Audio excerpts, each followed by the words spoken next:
4월 첫째 주일은 부활주일이고요. 지금은 우리가 절기로 사순절 절기 기간입니다. 기독교의 최고의 축제가 있다고 그러면 아마 그것은 부활절일 것입니다. 주님이 승리하심, 죽음을 이기시고 큰 승리의 부활이 있었던 날, 역사적인 날이죠. 많은 사람들이 이 날을 기억하고 삽니다. 그런데 부활의 이면에 한 가지 숨겨진 것이 뭐냐면 고난주간이라는 겁니다. 주님이 승리하기 위해서 받으신 고난. 아마 다음 주부터, 이번 주 말고요, 다음 주 지나고부터 이제 고난주간이 됩니다만, 부활의 한 과정이 고난인데 많은 사람들이 이 고난에 대해서 잘 이해하지 못하는 경우가 너무 많은 것 같아요. 어떤 사람들은 경건을 넘는 의식적인 그런 외식적인 모습으로 고난주간을 보내는 사람들도 있습니다. 형식을 가지고 보이고자 하는, 특히 천주교 쪽에서는 우리가 잘 알다시피 몸을 학대하고 그렇게 학대받는 모습을 동참함으로 말미암아 큰 부활의 기쁨을 맛보겠다고 하는 의도적인 고난 쪽을 맞는 사람이 있는가 하면, 이렇게 많은 사람들은요, 부활에만 그런 큰 마음의 중심을 두고 고난 기간은 아예 축소합니다. 축소해서 의미를 부여하지 않습니다. 그냥 고난 주간은 지나가는 주간으로 생각하면서 세속적인 삶의 연속이고 자기중심적인 삶의 연속인 경우가 얼마나 많은지 모릅니다. 전혀 십자가의 주님은 고려하지 않고 부활의 기쁨만 생각하고, 사실 속마음으로 우리 모두가 고난 가운데 처하는 것보다는 평안한 것을 원하는 것처럼 그런 마음을 가지고 살아가는 사람들도 있다고 하는 사실입니다. 우리는 이 둘 모두가 우리가 따라가서는 안 되리라고 생각합니다. 고난을 참되게 보내기 위해서 한 주간도 준비하는 저와 여러분 되시기를 주님이 원합니다. 오늘 사도 바울은 갈라디아에 보낸 편지의 말씀이 본문입니다. 십자가의 고난을 바르게 전달하려고 하는 거예요. 바르게 전달. 그리고 십자가의 고난이 얼마나 중요한지를 설명해 주고 있는 것이 오늘 본문에 있는 말씀입니다. 그 의미가 얼마나 중요한지 11절에는요, 이렇게 표현하면서 그 중함을 설명해 주고 계시는데, 내 손으로 너희에게 이렇게 큰 글자로 쓴 것을 보라. 함께 봅시다. 시작. 내 손으로 너희에게 이렇게 큰 글자로 쓴 것을 보라. 어떤 사람들은 해석하는데 눈이 안 보이는 사람들이 있을까 봐서 큰 글자로 썼다고 하시는 분도 있습니다만은 그렇지 않습니다. 사도 바울은 오늘 본문의 말씀이 얼마나 중요한지 그 중요함을 전달하려고 큰 글자로 그렇게 설명하고 있습니다. 내 손으로 큰 글자로 써서 설명해 주고 있다고 하는 사실인데, 오늘 이 말씀은 무슨 뜻이냐면 십자가 고난에 대해서 좀 자세히 보라는 거예요. 자세히 한번 생각해 보고 이것을 논쟁거리로 삼지 말라는 말씀입니다.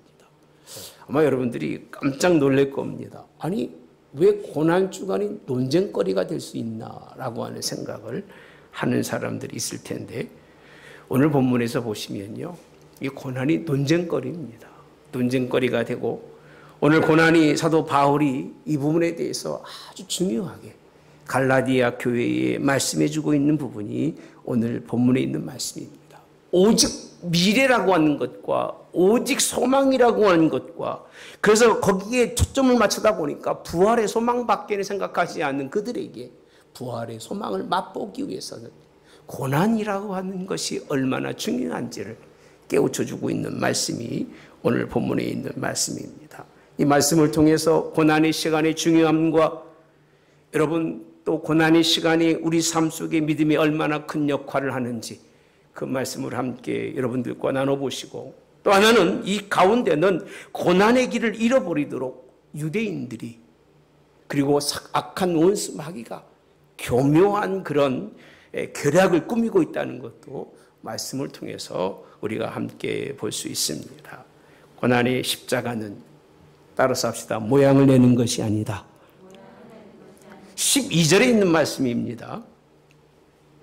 우린 육체의 모양을 내려 하는 자들이 억지로 너희에게 할례를 받게 하면 그들이 그리스도의 십자가로 말미암아 박해를 면하려 한 뿐이라. 이렇게 말씀합니다. 그들이 그리스도의 십자가로 말미암아 무엇을 면한다고요? 박해를 면하려 한 뿐이니라 라고 말씀합니다. 뭐가요? 육체의 할례를 통해서 모양을 내는 사람들이 그들이 억지로 우리에게 할례를 받게 하는 것은 그리스도의 십자가로 말미암는 박해를 슬그머니 피해갈 수 있게 하는 그 길로 만들었다고 하는 사실입니다. 육체의 모양을 내려 하는 사람들이 누구라고 생각합니까? 그 당시 유대인들입니다. 유대인들은 국가가 인정하는 그 종교를 가진 사람들이에요. 유대인들은 그 종교 속에서 가장 유일하게 자신들을 드러낼 수 있는 게 뭐냐? 할례예요. 그 당시 기독교인들은 예수님을 믿는다는 이유 때문에, 그렇죠. 예수님은 누구십니까? 예수님은 신흥 종교의 교주입니다. 그 당시 볼 때는 교주입니다. 그래서 죽은 자가 살아나서 그들을 바라보고 믿는 자가 천국 간다고 하는 그 모든 이치와 논리에 대해서 로마라고 하는 사람들은 이해할 수가 없어요. 현실적인 사람들이 어떻게 이해할 수 있겠습니까? 이해가 안 되니까 유대교에서 나왔다고 하지만 그들은 하나님의 그런 섬기는 것과는 전혀 다른 그런 신흥 종교로 이제 몰아붙이면서 반역자로 때로는 처형할 수밖에 없는 그런 운명에 놓여 있다는 겁니다. 죽을 수밖에 없는 운명. 예수님과 똑같이 십자가를 지고 십자가의 고난을 받을 수밖에 없는 그런 상황에 있었던 그들이에요. 그들 속에 유대인들이 한 사람 한 사람 파고 들어와서 요구하는 게 뭐냐? 왜 그렇게 고생하고 예수 믿느냐 그 얘기. 그냥 할례를 받으면, 그리고 만약에 내가 문제가 돼서 국가에 끌려가서 내 종교성을 물어보면 나도 할례 받은 사람이다. 나도 할례 받은 그런 하나님의 그런 할례 받은 종교를 가진 사람이라고 그렇게 말을 하는 겁니다. 그렇게 되면 뭘 면하느냐? 십자가의 박해를 면할 수 있으니까 그 길을 찾으라는 겁니다.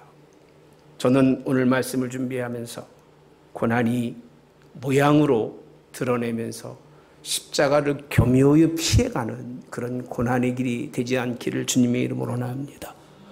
오늘 당시에 그리스도인들은 사회적으로 고립되어 있습니다. 아주 고립돼서 어디 한 곳으로도 나갈 수 없는 그런 상황입니다. 이단 시대이기 때문에 교회가 얼마나 큰 불이익을 당하는지 여러분이 잘 아실 줄 압니다. 그 불이익을 당하고 그 모든 어려움을 당하는 것을 뭐라고 표현하고 있느냐 하면 십자가의 고난이라고 표현해 주고 있습니다. 근데 얼마나 묘한 수가 떼어나는지 아주 기묘한 수입니다. 이렇게 하면 고난받지 않고 이렇게 하면 나라나 국가나 언론이나 이런 곳에서 전혀 너희를 타치하지 않을 거니까 그냥 쉽게 할례 받고 인생을 살라고 하는 악한 원수 마귀의 계략에 갈라디아 교회가 흔들리고 있습니다. 갈라디아 교회 내용 전부가 할례와 복음에 관한 차이를 설명해 주고 있는 것입니다.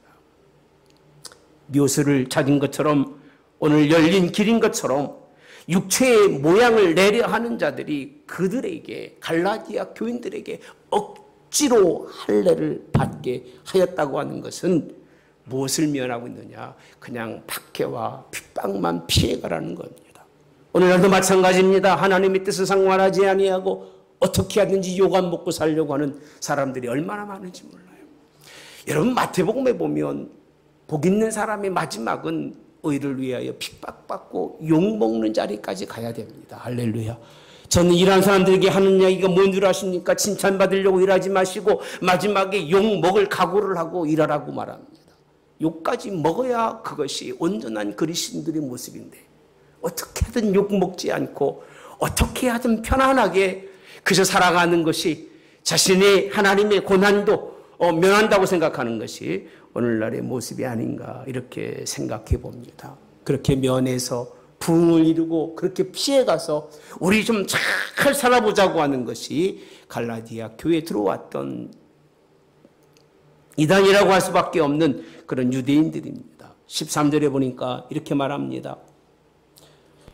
유대인들이 할례 받은 그들이라로 스스로 율법을 지키지 아니하고 너희에게 할례를 받게 하는 것은 그들이 너희의 육체로 뭐하도록 자랑하려 함이니라. 이렇게 표현합니다. 그러면 그들이 왜 무엇 때문에 이렇게 악한 계략을 꾸며서 어떻게 하든 십자가를 모면하도록 할례를 받게 하느냐? 할례를 받는 것을 통해서 자기 자신 스스로가 이제는 십자가의 그런 고난과 그 모든 것을 저버리게 하고 자랑을 삼기 위함입니다. 육체로 자랑하게 하기 위해서. 여러분, 오늘 말씀을 제가 좀 더 깊이 들어가 보면 당시의 유대인들은요, 율법을 할례의 대표로 여깁니다.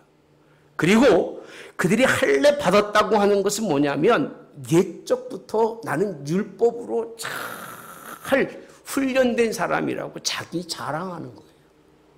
그것뿐만이 아닙니다. 나는 율법에 따라서 깨끗하게 인생을 살았고 경건하게 인생을 살았고 정직하게 인생을 살았다고 하는 것을 드러냈는데 무엇으로 드러내냐면 할례로 드러냅니다.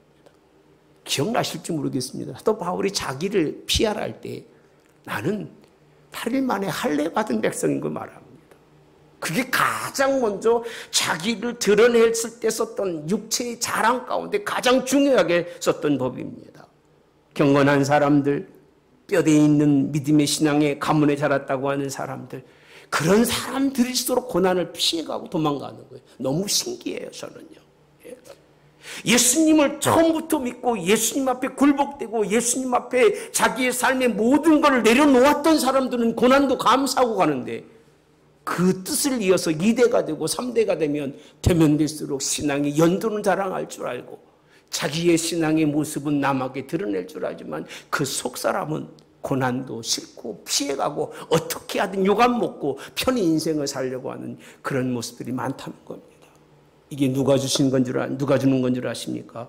악한 원수 마귀가 할례를 통해서 그들에게도 자신들처럼 뭐로 육체로 자랑하기 위해서 그렇게 주는 말씀이라고 하는 사실입니다. 우리는 어쩌다가 한 번 말씀을 듣고 또 어쩌다가 하나님 앞에 정말 기도하고 엎드리다가 주님 만나서 한 번 변한 다음에 변하지 않는 것이 예수 믿는 사람들입니다. 할렐루야. 우리는 뿌리가 없어요. 세상에 뿌리는 없지만 오직 십자가에 예수님이 우리의 뿌리시고 우리의 근원인 걸 고백하시기를 주님으로 원합니다. 다른 것으로는 우리를 드러낼 것이 없습니다. 사도 바울이 말씀하고 있는 이 말씀 가운데 가장 경계할 그런 종교가 어딘 줄 아십니까? 유대교예요. 비슷하게 들어와서 아주 아닌 것 같게 바꿔가는 것이 오늘 이 유대교입니다. 이들에게는 자기 자랑을 통해서 십자가의 공로를 다 무너뜨리는 사람들입니다. 자기 자랑 때문에 십자가에 예수님이 흘리신 피를 부정하는 그런 결과를 가져온다는 말씀입니다. 사랑하는 성도 여러분들, 내 힘으로 내 노력으로는 구원 이룰 수 없는 걸 믿으시기 바랍니다. 여러분의 자랑은 하나님 앞에 한 발짝도 갈 수가 없어요. 제발 자신의 자랑 속에 자기 의에 빠지지 말고 살아가시기를 바랍니다. 그래서 유식한 자보다 무식한 자가 낫고 똑똑한 사람보다 어리석은 자가 난 법입니다. 있는 자보다 없는 자가 낫습니다. 왜? 그것 때문에 그것 자랑하고 그거 유지하다가 인생 망치는 거예요. 오늘 그럴듯하게 오늘 교회에 들어와서 할례를 받으려고 하지만 그 속에는 마땅히 받아야 할 고난을 피해가는 길과 더 나아가서 그들로 하여금 아무것도 아닌 육체, 예수님 앞에 이미 버려진 육체, 그 육체를 자랑하게 하려고 오늘 누가요? 유대인들은 할례를 통해서 오늘 이스라엘 민족을, 오늘 기독교를 험난한 그런 올무에 빠뜨리고 있다고 하는 사실입니다. 그러면 진정한 그리스도인들의 모습은 무엇일까? 오늘 14절에서 설명해 주고 있는데 이해하기가 너무 어렵습니다. 사람의 눈으로 봐서는 이해할 수가 없어요.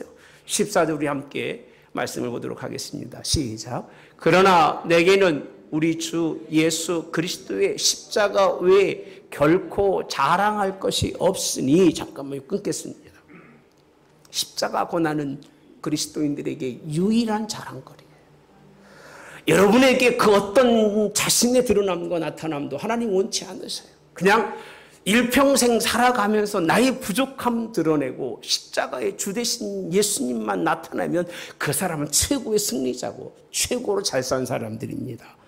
믿으면 아멘 합시다. 성경은 분명히 이렇게 말씀합니다. 십자가 외에라고 되어 있습니다. 그것 밖이라는 겁니다. 결코라고 말씀하는 것은 그 어떤 것도 더하지 않겠다는 겁니다. 100% 십자가만 자랑하겠다고 하는 것이 사도 바울의 그는 신앙의 고백이고 오늘 우리가 기독교인이 가져가야 할 참모습입니다. 여러분 십자가를 자랑하시기 바랍니다. 전 더 나아가서 십자가를 사랑하는 여러분 되시기를 주님이 원합니다. 오늘 찬송가 269장에 있는 말씀처럼 십자가를 사랑할 수 있는 여러분 되시기를 바랍니다. 또 십자가 지기를 기뻐할 수 있는 사람, 그것이 그리스도의 모습인데 이 의미가 무슨 의미를 가지고 있느냐면 십자가를 지겠다고 하는 것은 자기 인생의 본성을 스스로가 버리겠다는 얘기예요. 본성. 그래서요, 어떤 분이 그런 얘기 하더라고요. 목사님, 제가 성씨 중에서 5성씨가 고집이 센 성씨가 있죠. 나는 최씨, 이씨, 박씨 그 잘 모르겠어요. 인지 아닌지는. 예. 근데 다 죽어야 됩니다. 할렐루야. 알고 보면 김씨도 고집이 있어요. 김씨 고집은 똥고집이라고 합니다. 아무 의미 없는 고집. 예. 여러분, 다 우리의 본질은 십자가에 내려놓는 여러분 되시기 바랍니다. 이게 하나님이 원하시는 일입니다. 자기 자존심과 자기 존재감 자체를 깨뜨리고 뭉개버리는 거예요. 누가 뭉개버리는 것이 아니라 자기 스스로가 나의 자존감을 뭉개버리고 나의 그런 모든 자존감을 깨뜨려버리는 거예요. 이게 십자가 짓는 그리스도인들의 모습입니다. 그래서 십자가 짓는 사람들을 향해서 세상은 어리석다고 말합니다. 뭐라고 되어 있습니까? 오늘 말씀이 이렇게 표현하고 있습니다. 그리스도로 말미암아 세상이 나를 대하여 십자가에 못 박히고라고 되어 있어요. 내가 또한 세상에 대하여 뭐하니라? 그러하니라. 세상과 우리는 다른 것이 뭐냐? 이것이에요. 예. 스스로가 못 박을 수밖에 없는 것이, 세상은 자랑해야 되는 거고 드러내야 되는 건데 믿음의 사람들은 드러내지 아니하고 감추는 것이 아니라 아예 그냥 없애버리고 무지한 자로서의 모습, 그 모습으로 살아가는 것이 십자가의 모습이고 유일한 그리스도인들의 자랑인 걸 믿으시길 바랍니다. 십자가가 무엇인지를 알아보시면 여러분들은 깜짝 놀랄 겁니다. 우리가 왜 십자가를 인정할 수밖에 없느냐? 십자가는 사형의 도구입니다. 그것도 흉악한 범들이 처벌받는 형틀입니다. 혐오라고 표현합니다. 혐오. 지금 우리는 십자가 목에 걸고 귀에 걸고 다니지만 옛날 사람들은 십자가라는 말만 들어도 이를 갈고 치를 떨 수밖에 없는 그런 혐오스러운 그런 저주의 형틀입니다. 갈라디아 3장에도 말씀하고 있습니다. 예수님께서 십자가에 죽으심은 저주 아래 그런 달리셨다고 말씀하고 있는 말씀과 똑같습니다. 역설적으로 그렇게 모든 사람들이 싫어하고 모든 사람들이 다 그렇게 혐오스러워하는 십자가를 자랑스럽게 여긴다는 것이 기독교예요. 이건요, 신비한 일입니다. 우리가 그래서 신비한 사람이에요. 왜? 세상이 하지 않는 그런 일을 하기 때문에 그런 걸 믿으시기를 주님의 이름으로 원합니다. 십자가가 왜 자랑스러운지 그 역사를 아는 사람들은 자랑스러워할 수밖에 없어요. 하나님께서 창세기 창조로 시작해서 마지막 영생에까지 하나님의 모든 그런 말씀의 주축은 우리의 구속함이에요. 구속.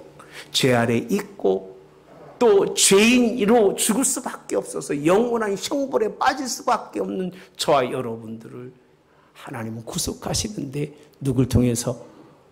말씀이신 예수님을 통해서 구속하시겠다는 건데, 그 말씀이신 예수님을 통해서 구속하시는데 어떻게 그가 고통받고 그가 어린 양으로 이 땅에 와서 우리의 모든 죄를 담당하고 죽어주심으로 말미암아 우리를 구속하시겠다고 하는 십자가 속에는 그런 비밀이 숨겨져 있는데, 그는 창조로부터 할렐루야 하나님 우리에게 주시는 비밀인 걸 믿으시기 바랍니다. 이걸 가지고 있기 때문에 십자가를 따라가는 것이고, 이 하나님의 진리가 성경 속에 있기 때문에 우리가 십자가의 고난을 두려워하지 않는 거예요.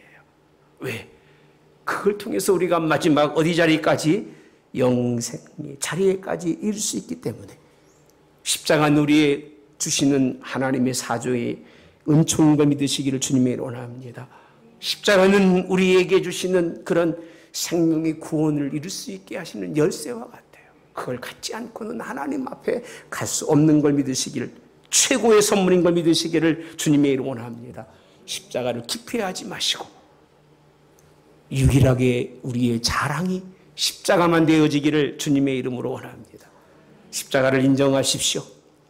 그것은 내 스스로가 하나님 아무것도 아니고 내가 범죄자고 내가 흉악한 사람이고 거기에 마땅히 죽을 만한 사람이라고 하는 자기 존재감을 발견하지 않고서는 십자가 질 사람이 없어요. 내가 조금이라도 괜찮고 낫다고 하는 사람은요 절대로 십자가 안 짓습니다. 그런 사고는 버리시고 십자가 사랑으로 짓는 여러분 되시기를 주님이 원합니다. 이 십자가에 관해서 사도 바울이 자기 신앙 고백으로 15절에는 이렇게 표현해주고 있습니다. 십자가가 얼마나 중요한지를. 시작. 할례나 무할례가 아무것도 아니로되. 잠깐 끊겠습니다. 아무것도 아니라는 거예요. 할례를 통해서 자랑을 하든 내가 할례 받지 않아서 나는 십자가가 중요합니다 라고 자랑을 하든, 나는 세상에 짐지고 십자가 지고 살아갑니다 라고 하든, 할례를 통해서 하는 것이 아니라 따라서 합시다. 오직 새로 지으심을 받은 것만이 중요하니라. 깊은 의미에서 이스라엘에 자랑하는 것은 아무것도 아니고, 우리가 혹시 우리 속에 있는 나의 존재감을 드러내는 것은 아무것도 아니라는 거예요. 그럼 뭐가 중요하냐라고 했을 때 십자가의 고난이라고 하는 가치성은 십자가의 고난을 통해서 여러분을 새롭게 하나님이 지어가신다는 거예요. 할렐루야. 고난은요 손해가 없어요. 고난은 손해가 없어요. 할렐루야. 난 자녀들이 어려서 어려움을 당하는 일에 대해서 그렇게 싫어하지 않습니다. 언젠간 한 번은 겪어야 될 일이에요. 언젠가 한 번은. 근데 하나님께서 미리 겪게 하시고 다시는 그런 길로 가지 않게 하신 하나님께 얼마나 감사한지 몰라요.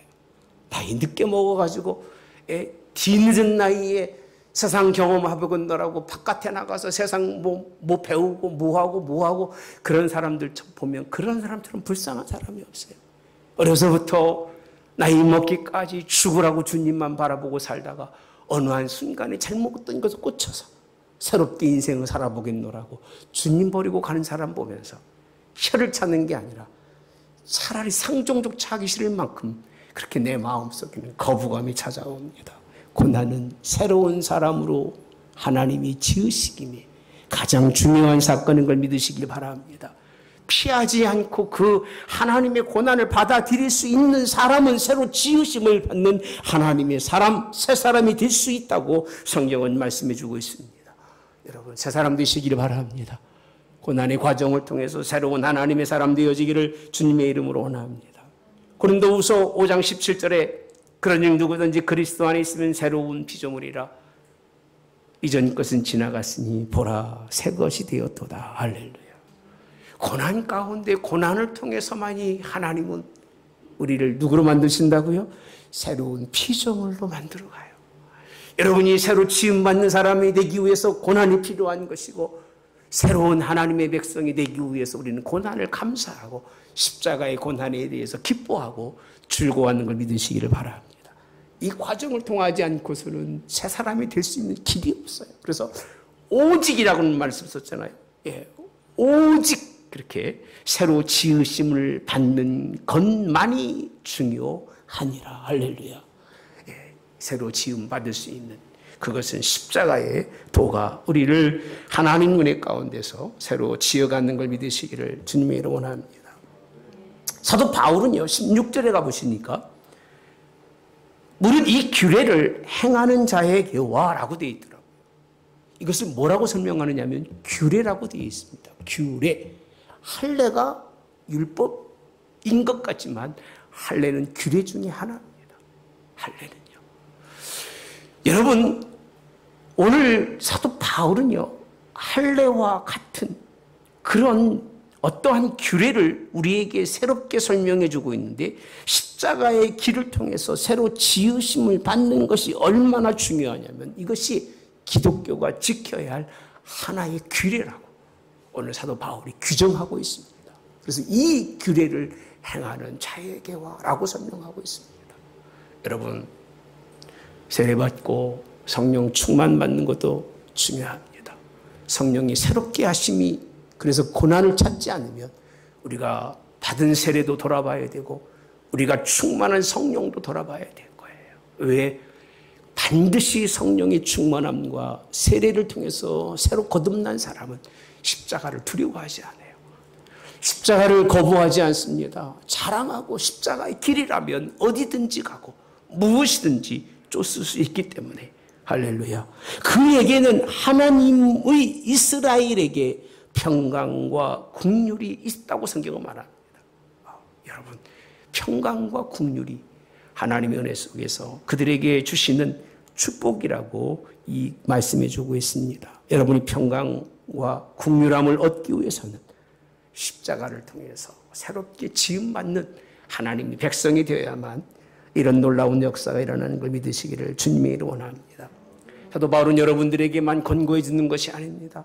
사도 바울은 여러분들에게 무거운 짐 져주는 것이 아니에요. 사도 바울은 우리들에게 십자가의 권한이 이렇게 중요하니까 너들만 지라고 설명하고 있지 않습니다. 17절에 말씀하고 있습니다. 이후로는 누구든지 나를 괴롭게 하지 말라. 내가 내 몸에 예수의 뭘 가지고 있어요? 흔적을 가지고 있노라. 이렇게까지 설명하고 있습니다.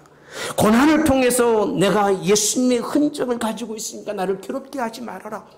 너희들이 할례나 무헬라를 통해서 뭔가 자기 자랑을 드러내는 걸 통해서 하나님의 말씀을 변형하고 하나님의 말씀을 교묘하게 꾸며서 다른 사람들을 괴롭게 하는 것처럼 나를 괴롭게 하지 말라고 말씀합니다.